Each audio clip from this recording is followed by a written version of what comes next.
नमस्कार, मेधज astro channel पे मेधज परिवार और संस्कार में आप सबका बहुत-बहुत स्वागत है। मैं कल के वीडियो के बारे में सोच रहा था कि देखिए मैं क्यों कहता हूँ कि मैं अच्छा टीचर नहीं हूँ, क्योंकि मैं कुछ बोलता हूँ फिर बोलते-बोलते क्योंकि मैं तैयारी करके तो पंचांग बनाता नहीं हूँ। कोई तैयारी करके रोज़-रोज़ पंचांग का वीडियो नहीं बना सकता। उसके लिए आपको एक्सटेम्पोर ही बोलना पड़ेगा जिसको कि डीएनए में जिसके पंचांग होगा।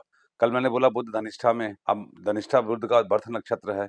उसके बाद मैं कुछ और बोलने लगा और फिर मैं भूल गया क्या बोलना था। तो बुध धनिष्ठा में है, जैसे किसी भी प्लैनेट का ये मुझे इसलिए याद आया क्योंकि आज उत्तरा फाल्गुनी नक्षत्र है और गुरुवार है। तो गुरु उत्तरा फाल्गुनी उनका जन्म नक्षत्र है। जैसे बुध का धनिष्ठा है, तो जब प्लैनेट अपने जन्म नक्षत्र में होता है तो क्या होता है?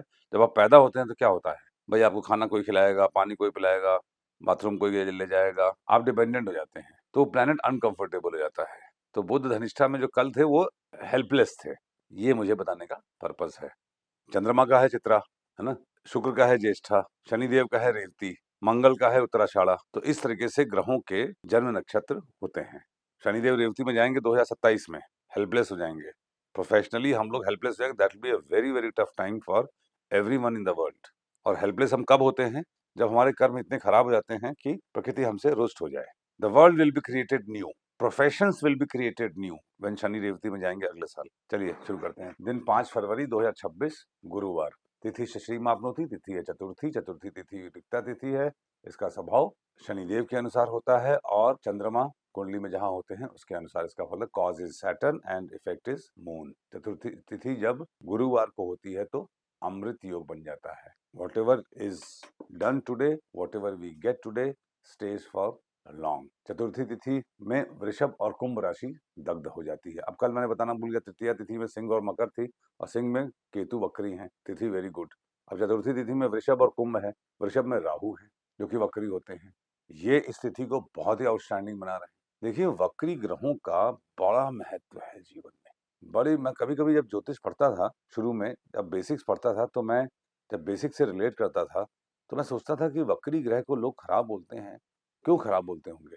दग्ध राशि में वरदान, बाधक में वरदान, जहां पे भी 6, 8, 12 में वरदान। मतलब वक्री ग्रह मेहनत जरूर कराते हैं, आपको इग्नोरेंस से परेशान करके अटेंशन दिलवाते हैं, मगर फाइनली आपको राज कराते हैं। तो ये हो चतुर्थी तिथि एम्प्टीनेस का एहसास देती है। कहाँ पे? जहां मून है। तो चंद्रमा कहाँ है आज? सिंह राशि में है। क्रिएटिविटी को लेके शून्यता का एहसास होगा, इसीलिए आप उसी शून्यता से कुछ नई चीजों का क्रिएशन करिए। गुरुवार का दिन है तो आपको अमृत योग प्रदान होगा। वारात ऐश्वर्धनम वार है गुरुवार। गुरुवार गुरुदेव तो बहुत ही भाई मिथुन राशि में वक्री हैं और अतिचारी हैं। गुरुदेव की पोजीशन इस समय बड़ी अच्छी नहीं है, इसीलिए देखिए धार्मिक उन्माद भी बढ़ रहा है धार्मिक लोगों के बीच में। और मिथुन राशि में है, मिथुन कम्युनिकेशन की राशि है, आर्टिस्टिक एक्सप्रेशन की राशि है। गुरुदेव मिथुन राशि में खुश नहीं है क्योंकि तत्व एंटी तत्व है। मिथुन का वायु है, गुरुदेव का एक तरीके से पृथ्वी तत्व माना जा सकता है क्योंकि प्रथम स्थान पे ये फर्स्ट हाउस में ये दिग्बली होते हैं। तो इसीलिए धार्मिक लोग एक दूसरे के बारे में अनाप शनाप बातें कर रहे हैं, अनाप शनाप बोल रहे हैं। और ये वक्री गुरु हैं, जब मार्गी होंगे 3 तारीख को तब थोड़ी राहत मिलेगी। फिर जब गुरुदेव उच्च के होंगे तब उन्हीं धार्मिक लोगों को कुछ सद्बुद्धि का भी एहसास होगा। मैं तो यही नहीं समझ पाता कि धार्मिक लोगों में जो बहस होती है वो किस बात के लिए बहस होती है। भाई आप अगर संत हैं तो चमत्कार कर दीजिए, आदिगुरु शंकराचार्य जी से कोई बहस करे। रामकृष्ण परमहंस जी क्या महान आत्मा थे, देखिए देवी सिद्ध थी। तो खैर सब अपने अपने ओपिनियन है। वारात ऐश्वर्धनम वार है गुरुवार, गुरु बता चुका मैं। नक्षत्रात हरते पापम, नक्षत्र है उत्तरा फाल्गुनी। उत्तरा फाल्गुनी शिव जी के विवाह का नक्षत्र है। उत्तरा फाल्गुनी नक्षत्र को मैं बहुत ही पावरफुल और one of the most auspicious नक्षत्र मानता हूँ। और उत्तरा फाल्गुनी नक्षत्र आपको स्टेटस जरूर दिलाता है, कॉन्ट्रैक्ट्स का है, कंक्लूजन का है, कल्मिनेशन का है। उत्तराषाढ़ा रेवती और पुनर्वसु भी जागृत होता है सर्वतोभद्र के अनुसार। अगर गुरुवार को उत्तराषाढ़ा रेवती या पुनर्वसु से कोई अच्छा योग बन रहा होगा तो वो योग भी आज के दिन इक्वली एप्लीकेबल होगा। लेट अस सी। अब गुरुवार को देखिए रेवती सर्वार्थ सिद्धि योग बनाते हैं और कोई नहीं है, तो उत्तराषाढ़ा रेवती और पुनर्वसु एक्टिवेट हो रहा है तो रेवती भी हो रहा है। तो अगर रेवती में कोई भी प्लेनेट आपका है तो आज उसको सर्वार्थ सिद्धि योग का फल मिलेगा, क्योंकि गुरुवार गुरु रेवती में सर्वार्थ सिद्धि योग बनाते हैं। सर्वतोभद्र के बहुत सारे एप्लीकेशंस हैं। उत्तरा फाल्गुनी स्थिर नक्षत्र है, त्रयंगमुखी है। देखिए त्रयंगमुखी मतलब इस दिन आप चारों तरीके के कार्य करें, सब तरीके से सोचिए, आगे पीछे ऊपर नीचे, pros and cons, past present future, हर चीज पे विचार करके आगे बढ़ जाइए आप। उत्तरा फाल्गुनी नक्षत्र में 4 तारे होते हैं। 4 दिन में, 4 महीने में, 4 साल में आज जो भी घटनाएँ होंगी उनका कंप्लीशन होगा। योगात रोग निवारणम, योग है सुकर्मण योग, सुकर्मण योग के स्वामी मंगल होते हैं। मंगल उच्च के हैं।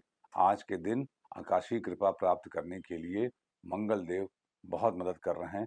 बस इतनी सी बात है कि जब मंगल देव उच्च के हैं और योग के स्वामी बना रहे हैं, तो जोड़ने के लिए आपको दिल बड़ा करना पड़ेगा। करेज जब उच्च का होता है तो आदमी का दिल बड़ा हो जाता है और आदमी एक दूसरे को मिलाने का काम करता है, तोड़ने का कार्य नहीं करता है।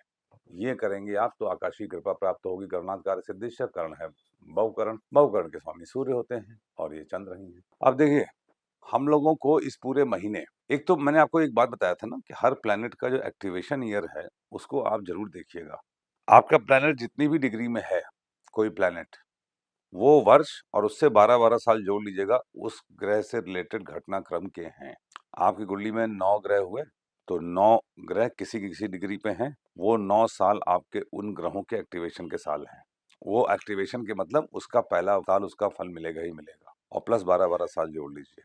हर ग्रह का अपना एक एक्टिवेशन ईयर है। जैसे गुरु का 16वां साल, सूर्य का 22वां, चंद्रमा 24, है ना, बुध 26, शुक्र 27, मंगल 28, राहु 42, शनि 36, केतु 48। इस तरीके से आप प्लैनेट के एक्टिवेशन को भी समझ सकते हैं कि वहां से वो प्लैनेट एक्टिवेट हो रहा है। अब आप जो भी प्लैनेट आपका जितनी डिग्री पे है, उस 30 डिग्री है, 30 दिन है महीने में। आज 5 तारीख है, 5 डिग्री के आसपास आपका देखिए कौन सा प्लैनेट है, उसका भी फल आज के दिन मिलेगा। ये छोटी छोटी बातें इवेंट प्लानिंग में बहुत आपको मदद करेंगी। घात आप जोड़ रहे होंगे, वेद आप जोड़ रहे होंगे, लत्ता आप जोड़ रहे होंगे। लत्ता is a very phenomenal concept.